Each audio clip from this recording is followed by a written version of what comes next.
Hello दोस्तों, कैसे हैं आप? आज हम दुनिया के सबसे महान स्थलों में से एक बोध गया जो कि बिहार में स्थित है, वहाँ पे आए हैं। आपको सामने दिख रहा होगा, वहाँ पे आपको सिक्योरिटी जांच से गुजरना होता है और ये गुजरने के बाद जो है आप आते हैं मुख्य मंदिर के बिल्कुल सामने। बोध गया आने के लिए आपको बाई रोड आप आ सकते हैं। पटना से आपको बेहतरीन रोड बना हुआ है, आप 1.5 घंटे में जो है पटना से यहाँ तक की यात्रा पूरी कर सकते हैं। बोध गया मुख्य मंदिर में आने से पहले आपको एक चीज़ ध्यान में रखना होगा कि आप अर्ली यहाँ पे आए, क्योंकि स्थानीय जितने भी चालक हैं जो कि ऑटो या फिर इलेक्ट्रिक वाहन में, वो कोशिश करते हैं कि अन्य जगहों की यात्रा आपको पहले करवा दें, ताकि जो है आप आए हैं तो महाबोधि मंदिर जाइएगा ज़रूर। तो इस वजह से वो लोग कोशिश करते हैं कि अन्य जगहों की यात्रा करा दें और लास्ट में महाबोधि मंदिर में आपको लाएं।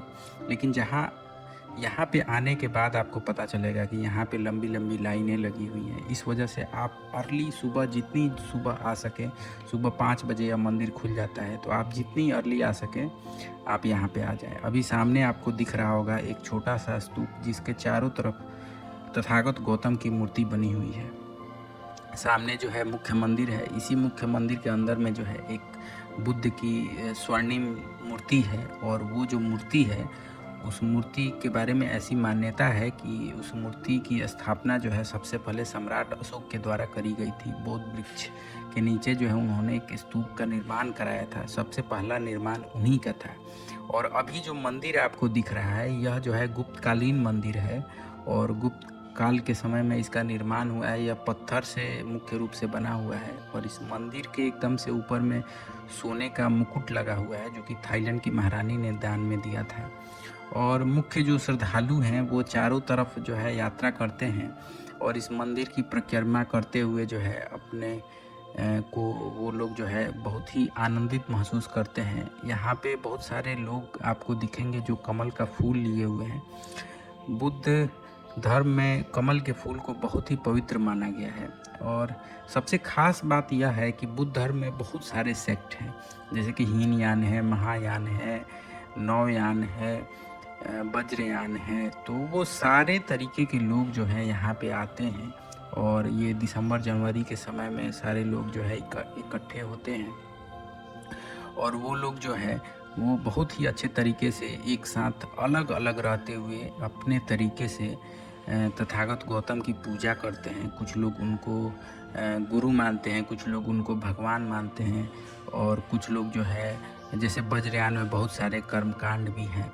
अभी रास्ते में जब हम जा रहे हैं तो यहाँ बहुत सारे अलग अलग देश के लोग जो हैं वो अपने तरीके से पूजा कर रहे थे, जिसमें तिब्बत और भूटान के जितने भी लोग हैं वो वज्रयान के तरीके से पूजा करते रहते हैं। अभी सामने जो है हम जा ही रहे थे, तभी एक महिला अपने बच्चे को लेकर ऐसे ही कुछ समझा रही थी। तभी हमारे साथ भी हमारे बच्चे थे, उन लोगों को यह देखकर यह महसूस हुआ कि हम भी जाकर उस बच्चे से इंटरेक्ट करते हैं। और फिर बच्चों ने जो है उस महिला से जो है आग्रह किया कि हम आपके बच्ची से बात करना चाहते हैं। और फिर दोनों ने हाथ मिलाया, हाथ हिलाया, और बच्ची भी थोड़ी सी डरी हुई प्रतीत हो रही थी, लेकिन बहुत ही क्यूट सी बच्ची है यह। और फिर जो है हम आगे की तरफ बढ़ने की कोशिश किए, और सामने हमें दिख रहा है यह बोधि वृक्ष, और हम आपको बोधि वृक्ष का इतिहास अभी थोड़ी देर में बताने वाले हैं। यह बोधि वृक्ष एक ऐसा वृक्ष है जिसकी वैज्ञानिक तरीके से हमेशा जांच होती रहती है कि कोई बीमारी ना लग जाए। और इस पीपल के बारे में एक कहानी प्रचलित है कि यह जो पीपल का वृक्ष है यह अमर वृक्ष है। तो बहुत सारे लोग मानते हैं ऐसा अमर वृक्ष, लेकिन दुनिया में अमरता तो होती नहीं है, और यह एक किंवदंती भी है। लेकिन हम आपको बताना चाहें कि यह माना जाता है कि यह चौथा या पांचवा पीढ़ी है उसी वृक्ष का, जो वृक्ष यहाँ पे स्थित था आज से 2500 साल पहले, और तथागत गौतम के द्वारा जो है इसी के नीचे जो है ज्ञान की प्राप्ति की गई थी। तो इस वृक्ष के बारे में ऐसी मान्यता है कि जब पहला जो वृक्ष था सम्राट अशोक के समय में, उसी के नीचे जो है स्तूप का निर्माण कराया गया। लेकिन किंवदंतियाँ ऐसी कहती हैं कि सम्राट अशोक की ही एक पत्नी थी जिन्होंने इस वृक्ष को कटवाने की कोशिश की, लेकिन इसका कोई प्रमाणिक आधार नहीं है, यह केवल अफवाह के रूप में ही प्रचारित है। लेकिन उसके बाद में बहुत बार जो है इसको नष्ट करने की कोशिश की गई है। एक बंगाल के ब्राह्मण राजा थे, उनके द्वारा इसको जला दिया गया था और इसका जो जड़ था वह पुनः पनप के जो है निकल आया। लेकिन सबसे आश्चर्य की बात यह है कि यह जो वृक्ष यहाँ स्थित है, इसका उम्र जो है लगभग 120 साल के करीब है और यह वृक्ष जो है उसी वृक्ष का एक पार्ट है। वो कैसे, हम आपको बताते हैं। हुआ ऐसे कि सम्राट अशोक ने इस वृक्ष के ही एक टहनी को अपने पुत्र और पुत्री के साथ जो है श्रीलंका भेजा था और श्रीलंका जब वो लेके गए इस वृक्ष को, तो वहाँ पे एक स्थान पे इसको लगा दिया गया और वहाँ पे इस बोधि वृक्ष को जो है बहुत ही बड़े तरीके से बढ़ता रहा और यह जो अभी फ़िलहाल वृक्ष दिख रहा है वह अंग्रेज अधिकारी कनिंघम के द्वारा जो है वहाँ से श्रीलंका से मंगाकर पुनः यहाँ पे स्थापित किया गया था। इस बीच में 3 बार जो है इसको नष्ट करने की कोशिश भी की गई थी, लेकिन वो जो है सफल नहीं हुआ था। यहाँ आप मुख्य मंदिर का जो भवन है उसके चारों तरफ बुद्ध की मूर्तियाँ अलग अलग आसनों में आप देख सकते हैं और ऊपर जो है सबसे टॉप पे जो है सोने का पूरा वो लगा हुआ है जो थाईलैंड की महारानी ने दिया हुआ था और चारों तरफ जो है रेलिंग जो भी आपको दिख रही होगी उसके ऊपर धर्मचक्र आपको दिख रहा होगा, कमल का फूल दिख रहा होगा और बौद्ध जितने भी निशानियाँ होती हैं वो सारी आपको दिख रही होंगी। और ये जो चारों तरफ से परिक्रमा करने के बाद जो है हम वापस मुख्य मंदिर के पास आ गए हैं और यहाँ पे बहुत सारे बौद्ध भिक्षु भी हैं, बहुत सारे बौद्ध यात्री भी हैं जिनका सपना होता है कि एक बार जो है वो यहाँ पे बोध गया में आकर अपना जो है पूजा अर्चना जो भी है या फिर ध्यान लगाना है वो इस परिसर में कर सके ताकि उनका जीवन सफल हो सके। लेकिन बौद्ध धर्म के अनुसार यह करना जरूरी नहीं है। बौद्ध धर्म का जो मूल सिद्धांत है उसमें पूजा पाठ करना जो है एकदम से कर्मकांड माना गया है, लेकिन लोग तो लोग ही हैं, उनको पूजा करना है। अब जो है हम बाहर निकल के कॉरिडोर की तरफ हम निकले और फिर कॉरिडोर से जो है मुख्य मंदिर के बाहर आने की कोशिश करी हमने और यहाँ पे बहुत सारे छोटे छोटे कप में आप देख रहे होंगे पानी रखा हुआ है और यह एक तरह से पूजा करने का तरीका है जो बोध गया में जितने भी श्रद्धालु लोग आते हैं वो इसको इस तरीके से रखते हैं ताकि जो है उनकी पूजा जो है वो स्वीकार हो सके। हम क्लोज शॉट आपको दिखा रहे होंगे।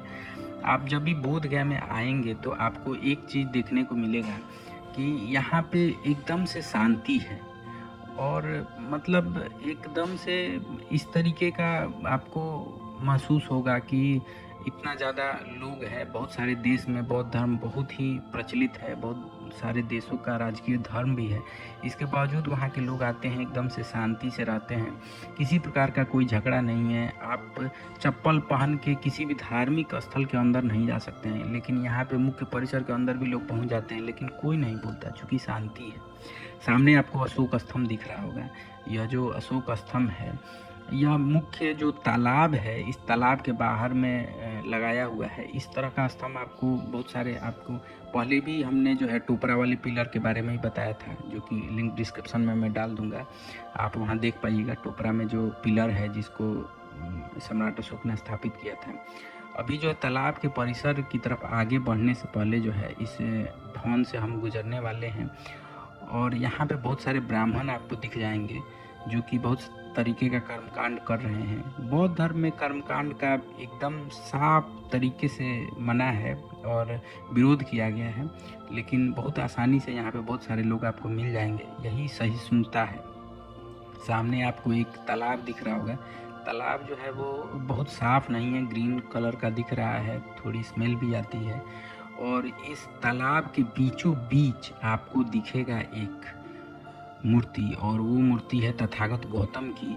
और तथागत गौतम की मूर्ति के ऊपर आपको एक नाग की मूर्ति दिखेगी जो कि अपना फन फैलाए हुए है और वो आपको जो है उनको घेरे हुए है।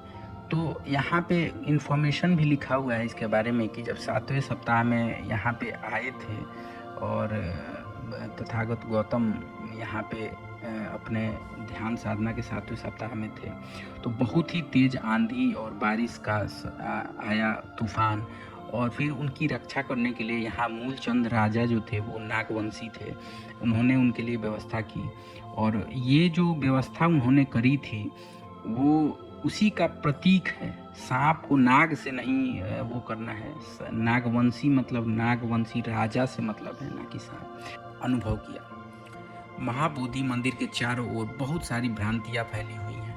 कुछ लोग इसे चमत्कारिक उपचार भी मानते हैं, कुछ लोग मानते हैं कि यहाँ पे आने से उनका जो मानसिक रोग या शारीरिक रोग है, ध्यान लगाने से वो ठीक हो जाता है। महाबोधि मंदिर न केवल एक ऐतिहासिक स्थल है, बल्कि यह ध्यान और शांति का ज्ञान का प्रतीक है। बुद्ध के संदेश आज भी उतने प्रासंगिक हैं। जीवन में संतुलन बनाए रखना, अपनी इच्छाओं और मोह से मुक्त होकर सच्ची शांति पाना, सभी प्राणियों के प्रति प्रेम और करुणा का भाव रखना। महाबोधि मंदिर की छांव में बैठकर अगर आप आंखें बंद करें तो आपको महसूस होगा कि बुद्ध की ऊर्जा आज भी यहाँ जीवित है। वह ऊर्जा जो आपको भीतर की शांति और सत्य से जोड़ सकती है। इस पवित्र स्थल से जुड़े रहस्य, इतिहास और आध्यात्मिक गहराई हमें यह सिखाती है कि जीवन में शांति और ज्ञान की खोज अंततः हमारे भीतर ही होती है। यहीं से मानवता का वह प्रकाश मिला जिससे अंधकार को मिटाया गया। महाबोधि मंदिर केवल ईंट और पत्थरों से बनी संरचना नहीं, बल्कि यह ध्यान और शांति और मुक्ति का द्वार भी है। पुराने समय में बोध गया आना एक मुश्किल सा काम हुआ करता था। अगर आप विदेशी नागरिक थे तो यहाँ एक एयरपोर्ट स्थित है जो कि अंतर्राष्ट्रीय एयरपोर्ट है, और भूटान, थाईलैंड, श्रीलंका, बहुत सारे देशों से सीधी उड़ानें यहाँ मिलती है साप्ताहिक। लेकिन फ़िलहाल जो है बिहार सरकार के सहयोग से इसकी कनेक्टिविटी बहुत ही उत्तम हो चुकी है। अगर आप पटना से बाई रोड जाना चाहते हैं तो आप मात्र 1.5 घंटे में जो है बोधगया पहुंच सकते हैं। और बाई ट्रेन भी अगर आप जाना चाहें तो जितनी भी भारत की प्रीमियम ट्रेनें हैं, जैसे कि वंदे भारत, वह भी उपलब्ध है, जो कि आपको 1.5 से 2 घंटे में जो है गया स्टेशन आपको पहुंचा देगी। वहां से आपको खुद से बोधगया जाना होगा। तो कनेक्टिविटी के मामले में जो है बोधगया बहुत ही अभी सही हो चुका है। साथ ही वहाँ पे रुकने के लिए बहुत सारे बेहतरीन होटल्स भी हैं, और पूरे बिहार में जो सबसे बेहतरीन होटल हैं वो आपको बोधगया में ही देखने को मिलेंगे। तो इस लिहाज से भी बोधगया में सारी सुविधाएं उपलब्ध हैं। साफ़ सफाई के मामले में भी जो है बोधगया बहुत ही ठीक ठाक है, लेकिन बहुत सुपीरियर नहीं है। ठंड के समय में बहुत सारे विदेशी यात्री यहाँ पे आते हैं। अलग अलग संप्रदाय के वो लोग होते हैं। बौद्ध धर्म के अंतर्गत ही बहुत अलग अलग तरीके के मानने वाले लोग हैं। जैसे कि तिब्बत के लोग वज्रयानी हैं, बहुत सारे लोग हीनयान को मानते हैं, बहुत सारे लोग महायान को मानते हैं, बहुत सारे लोग नवयान को मानते हैं। तो इस वजह से बहुत अलग अलग तरीके के लोग जो हैं आते रहते हैं बोधगया में, और सब लोग शांति के साथ जो है एक साथ यहाँ पूजा करते हैं। बोधगया के अंदर जब आप जाइएगा तो बाहरी दीवार पे जो है आपको देखने को मिलेगा बुद्ध के जीवन से जितनी भी संबंधित चीज़ें हैं उसको बहुत ही अच्छे तरीके से चित्रांकित किया गया है। आप अगर अंदर जाते हैं तो मेन गेट से आपको सिक्योरिटी जांच से गुजरना होगा। आप बैग नहीं ले जा सकते हैं, पर्स के अलावा आप कोई चीज़ नहीं ले जा सकते हैं, आप मोबाइल फ़ोन नहीं ले जा सकते हैं, मोबाइल फ़ोन आपको जमा करना होगा। आप स्टिल कैमरा ले जा सकते हैं, वीडियोग्राफी के लिए आप वीडियो कैमरा भी ले जा सकते हैं, लेकिन वो चार्जेबल है। और आप अंदर में पॉडकास्ट नहीं कर सकते हैं, ये भी ध्यान रखने योग्य बातें हैं। तो आपको हमारा यह वीडियो कैसा लगा आप हमें कमेंट में ज़रूर बताएं। और अगर आप धार्मिक हैं तो आप जो है यहाँ की यात्रा ज़रूर करें। आप किसी भी धर्म से संबंधित है तो आपको बोधगया की यात्रा ज़रूर करनी चाहिए, और आपको जो शांति का अनुभव होगा वो किसी अन्य धार्मिक स्थान पे अनुभव नहीं होगा। मिलते हैं आपसे अगले वीडियो में, तब तक के लिए नमस्कार।